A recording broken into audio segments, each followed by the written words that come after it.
Finally 2 साल dialysis होने के बाद आज हम वापस आते हैं रामकृष्ण केयर हॉस्पिटल में। आज से 2 साल पहले मेरी हालत कुछ इस तरह से थी जब मेरा डायलिसिस शुरू हुआ था।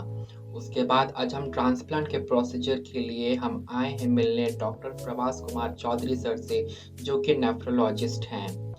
तो हम उनसे अपॉइंटमेंट लेने के बाद उनसे मिलते हैं और वो सारे टेस्ट करने के लिए बोलते हैं। तो हम टेस्ट करवाने के लिए अपना सैंपल देने के लिए आते हैं सैंपल कलेक्शन रूम में। सैंपल देने के बाद उन्होंने हमें शाम तक का वेट कराया था। फिर हम आते हैं कैंटीन, वहाँ पर हम कुछ खाने के लिए देखते हैं तो फिर कुछ वैसा रहता नहीं है। तो फिर मीशू, हमारी जो लिटिल गर्ल है, वो आइसक्रीम के लिए ज़िद करती है तो आइसक्रीम लेते हैं। तो मुझे भी देख कर के आइसक्रीम खाने का मन करता है, तो मैं भी उसके साथ में आइसक्रीम खाता हूँ। फिर हम निकल चलते हैं बाहर, तो वहाँ देखते हैं पानी का फ़िल्टर लगा हुआ है, तो हम पानी भर लेते हैं यहाँ से। उसके बाद हम चलते हैं केयर हॉस्पिटल से बाहर। तो ये है बाहर का व्यूज़ जो कि काफ़ी अच्छा है। इन्होंने पूरा गार्डनिंग करके रखा हुआ है यहाँ पे। और ये है शाम का व्यू, शाम में काफ़ी अच्छा सजा करके रखा है हॉस्पिटल को। फिर हम सारा काम और रिपोर्ट्स लेने के बाद हम जाते हैं शाम को अपने रूम की तरफ। तो हॉस्पिटल के जस्ट सामने ही हमें रूम मिल जाता है और लगभग रूम फुल रहता है। और ये है हमारा रूम। रूम के बाहर कुछ इस तरह से नेचुरल फ्लावर्स के जो कि लोटस है, ये ऑनलाइन भी मिल जाता है, मैंने इसे कुछ देखे थे। ये काफ़ी अच्छा लग रहा है। इसके बाद हम अंदर जाते हैं अपने रूम की तरफ। तो ये हमारे लॉज के अंदर का। और फिर लगभग सब सुबह से शाम तक रहते, सब थक गए थे, इसलिए हम काफ़ी टायर्ड हैं। और फिर ऊपर से 2 तल्ला भी चढ़ना था और मैं भी काफ़ी थक चुका था सैंपल देते टेस्ट कराते कराते।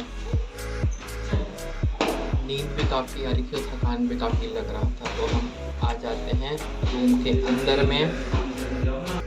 तो ये है हमारा रूम। उसके बाद जैसे ही हम रूम के अंदर आते हैं तो पता चलता है कि पापा को कुछ इमरजेंसी आ जाती है, तो पापा को रायपुर से सूरजपुर वापस जाना होता है। तो जल्दी से पापा का सामान पैक करने के बाद हम आते हैं गाड़ी की तरफ। फिर हम कार से हम जाते हैं पापा को बस स्टैंड पहुंचाने के लिए, जो कि इंटर स्टेट रायपुर का नया स्टैंड है। हम वहां पर जल्दी से जाते हैं और मैप ऑन करके हम फिर निकल चलते हैं बस स्टैंड की ओर। ट्रैफिक भी रात के 11 बज रहा था लगभग, और इस टाइम भी काफ़ी ट्रैफिक थी और हमें रास्ता मालूम नहीं था। हम मैप से जा रहे थे, फिर भी हम रास्ता भटक चुके थे।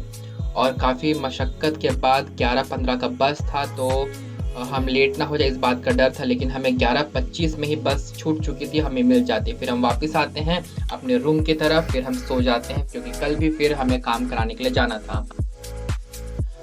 तो फाइनली नेक्स्ट डे आ जाता है। उसके बाद हम सुबह उठ के ही जल्दी से फ्रेश होकर के हम तैयार होते हैं और हमें जाना था इस बार मम्मी का चेकअप के लिए, मतलब दूसरा टेस्ट कराना था जो कि रेडिएशन से होना था। तो हम पहुंचते हैं संजीवनी कैंसर हॉस्पिटल में, जो कि रामकृष्ण हॉस्पिटल से करीब 550 मीटर की दूरी पर था। तो हम पैदल ही चल लेते हैं।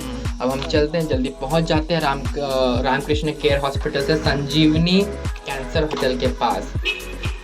फिर यहाँ पे काफ़ी कुछ टेस्ट कराना था, जो कि 5 से 6 घंटे का प्रोसेस होना था। तो हमें 5 से 6 घंटे हमें इसी हॉस्पिटल में रुकना था, इसलिए हम जल्दी जाते हैं। मम्मी को अंदर ले जाकर मैं बाहर वेट कर रहा था। फिर हम वापस चलते हैं रामकृष्ण केयर हॉस्पिटल रात में, और मैं अपना डायलिसिस कराता हूँ यहाँ पे, क्योंकि हमें फिर नेक्स्ट सुबह फिर सेकंड प्रोसेस के लिए जाना था।